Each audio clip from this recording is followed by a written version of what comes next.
Hello and welcome. I'm hoping to make more of these videos, but in this video I'm going to talk about doing the Tour du Mont Blanc. The Tour du Mont Blanc, it is basically one of the most famous kind of long distance multi-day hikes in Europe, and I'm going to try and make the video that I wish I could have seen before I actually embarked on the adventure. So it's around 170 kilometers through passes through France, Italy and Switzerland, and has around 10 kilometers of ascent and descent. And you're basically going up and down each day, and some days are a bit flat, some days up, some days down, kind of going through little villages and like little cute little alpine villages, and it's just amazing, and the views are amazing. I keep saying amazing, but yes, it's amazing. So basically I had always kind of thought about doing it, and I had been living in Chamonix for nearly a year. Probably going to make a video on that at some point, and so it was, I kind of finished up working and it was the perfect opportunity for me to actually do it. So basically what I did was I tried to find some YouTube videos, and I bought this book and off I went. The reason I bought that book was it was the only one in the shop, but it was actually a really good book, really helpful. I'm so glad I brought it. And people are like, oh, don't bring a book, it's, you know, extra thing to bring, but so worth bringing. Your phone could die. If you definitely recommend buying a book of some sort if you're going to do it. And then basically over a period of 10 to 12 days, you traverse or go around Mont Blanc. You can do it clockwise or anti-clockwise. The traditional route is anti-clockwise, and it doesn't actually start in Chamonix itself. It starts in Les Houches, which is basically kind of like a village further down from Chamonix. So Chamonix Centre, and then you've got Les Houches. So that's traditionally where it goes, and hikers start there and go in an anti-clockwise direction all the way around and then back to Les Houches. But you can also do it clockwise, and there's kind of pros and cons for doing it both ways. I personally did it anti-clockwise because I thought that I'd be doing it on my own, but Will actually ended up joining me. So the first day I kind of started in an anti-clockwise direction, and then once I started I was like, I want to finish obviously going in the same direction. So that is kind of why I did it, because basically if you're doing it in an anti-clockwise direction you're going to run into more people because it's the most popular kind of route, whereas if you do it in the clockwise direction, yes, you will still meet people, but for example if you're staying in hostels you might not be meeting the same people, or also if you're kind of staying in hostels but also you might like meet a section of people at a certain time, but then it might kind of go quiet. So just you're still going to run into people, but then everyone's kind of going, not everyone, a lot of people tend to go in the more anti-clockwise direction, but we met those people also going in the clockwise direction. Okay, hello, haven't really done this before, but preparations are underway. This is the book I bought. Everything's a bit of a mess at the minute, but bag, camping stuff. This is a solar panel charger, so it's really handy because you can charge on the move, and then we're just basically getting other stuff ready. When's the best time to do it? The best time to do it is June, July and August. These are the peak seasons though, so the trail tends to be very busy, and if you're staying in the refugees, the hostels and stuff, these tend to be booked out with like guided groups, and I've heard from people that like they booked it like a year in advance and stuff. So I'm going to talk about the pros and cons of doing it, staying in hostels versus camping and stuff as well. But if you are doing it in June, July and August and you're not camping and you're staying in hostels, you really need to be organised and like book them and know exactly what you're doing each day. You can also do it in September. It kind of depends on the weather. We were quite lucky with the weather, but literally like 2 days after we stopped it basically rained for like 5 or 6 days, and I'm so grateful that we were under a roof and nice and warm. But we did kind of we literally got every type of weather. We got absolute sun, rain, snow, ice, like everything. So the temperature tends to be, and weather tends to be a lot more variable, and obviously the nights are colder and the days are shorter, so less walking time, I suppose. And also one thing to note about doing it in September is there are certain lifts that are open June, July and August that you can kind of use to avoid walking certain distance. For example, in Les Houches you can take Bellevue up to the top, or you can take the Prairie on lift up to the top and then start the TMB hike from there, or you can just actually walk up. And there's also other parts. For example, I remember in Courmayeur you can take, there's like a telecabine, a chairlift kind of, that can bring you down into from kind of the top into the Courmayeur instead of actually hiking down. Yeah, so there's just a few places that you could actually, if you were absolutely exhausted, you could take a lift, but most of these aren't open in September. Or if they are open, it tends to be like the first 2 weeks, and it kind of changes each year, so you definitely want to check that. Stages to do it in. Basically in this book it's 10 stages, and everyone I met was the 10 stages, so that's kind of like the recommended, and I think most of guided tours as well do the 10 stages. And originally when I looked at it and read it before, I thought that, I was like, oh no, like we can do it in less than 10 stages, but we kind of enjoyed like having a nice long lunch break and stopping for coffee and really like enjoying it. But you could probably do it in shorter, and also you can basically make it as hard or as difficult or as easy. Well, it's not gonna be easy, but you can make it as hard or as challenging, or you can go for easier options. For example, you can obviously take the chairlifts when they are available. If you went in the high season, you can kind of do guided tours, and I know some guided tours we saw like mules, and they were like bringing they only had like little day bags, so all their stuff was being carried. I think there's kind of other transfer things you can do that way.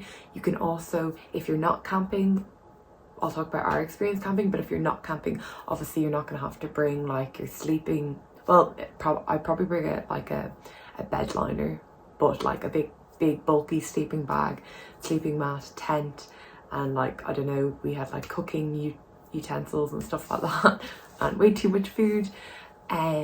So that's one thing to note. And then for what we did each day, I might like link it below, or maybe make like a reel on Instagram for each day, doing it solo or as a group or with someone. Personally, I had planned to kind of do it solo at the beginning, but then Will finished work and got to join, so that made it even better. But I was kind of going with the intention that I was going to do it on my own. It definitely is like fine, as in the trails, especially if you go during the high season, like it's so it's so busy, but there's people on the trails and everything is really well marked out, like there's signposts and stuff. And also if you have the book, it is very doable as a solo hike.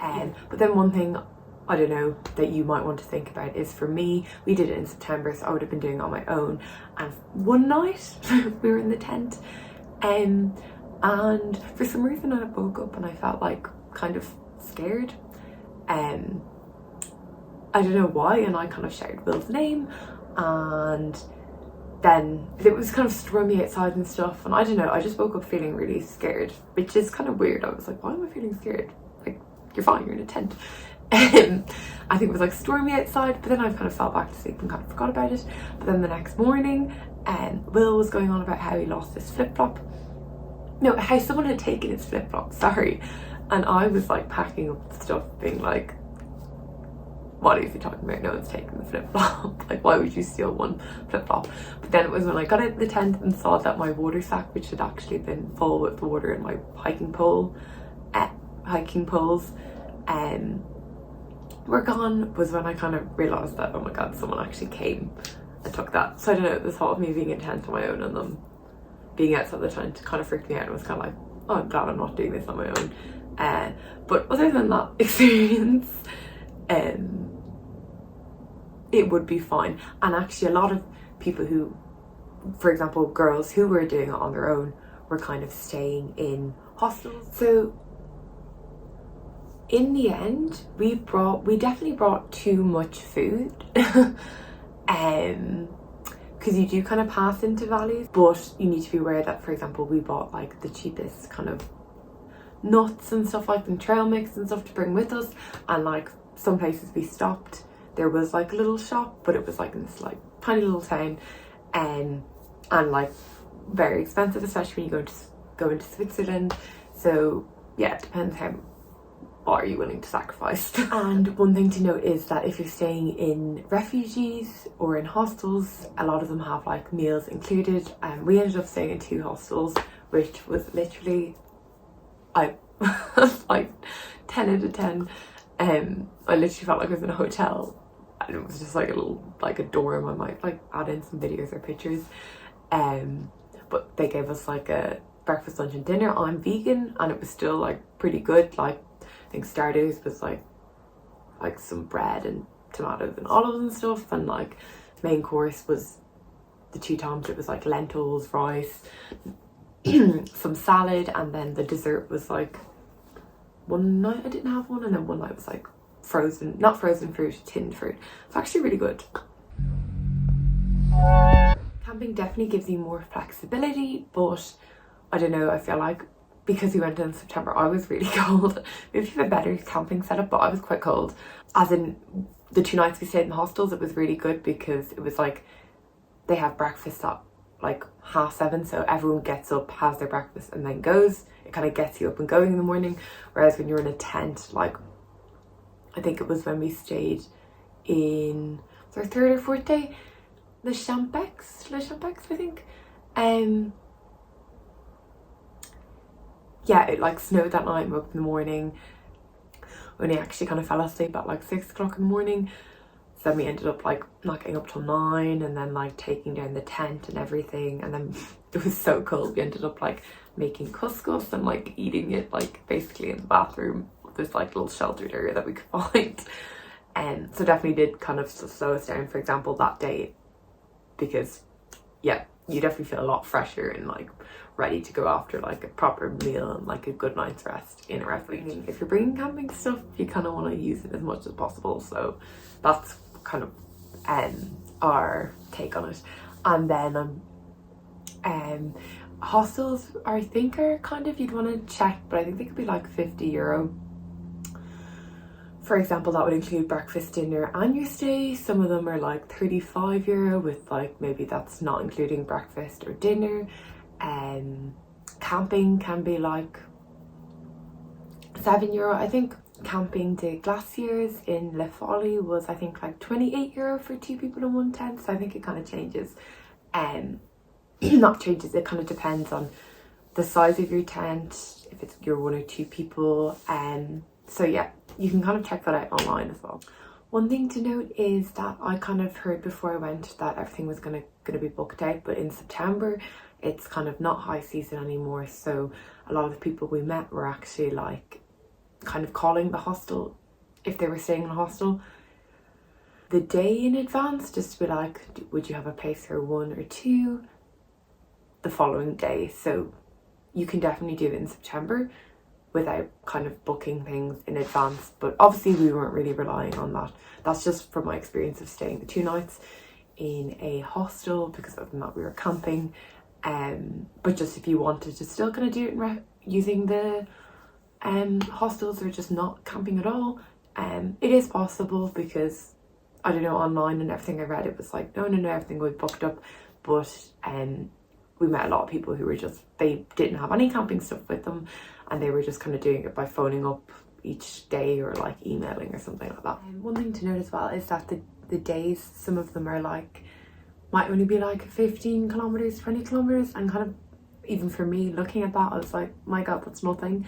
But you need to remember that you are kind of going up and down, and yes, it's not 15 kilometers, flat, it might be like up and down. So I feel like, oh, people are like, oh, it's fine, it's only going to be like 15 kilometers, and then you meet them at the end of the day and they're like, oh my god, my legs are burning. And because it is like this, up and down, rather than just like flat. Overall, it was an absolutely incredible experience. Literally walking all day, and like walking from like France to Switzerland to Italy, up and down, camping, and like getting soaked and snowing, and then getting to stay in and be warm somewhere. It just like really makes you appreciate all the little things in life. But definitely like the coolest long distance hike I have ever, like kind of multi-day hike I've ever done in my life. So I definitely recommend, and I hope you enjoyed this. I hope it was helpful in some way. Hope to make more of these, and if you could like and subscribe, that would be amazing. Thank you.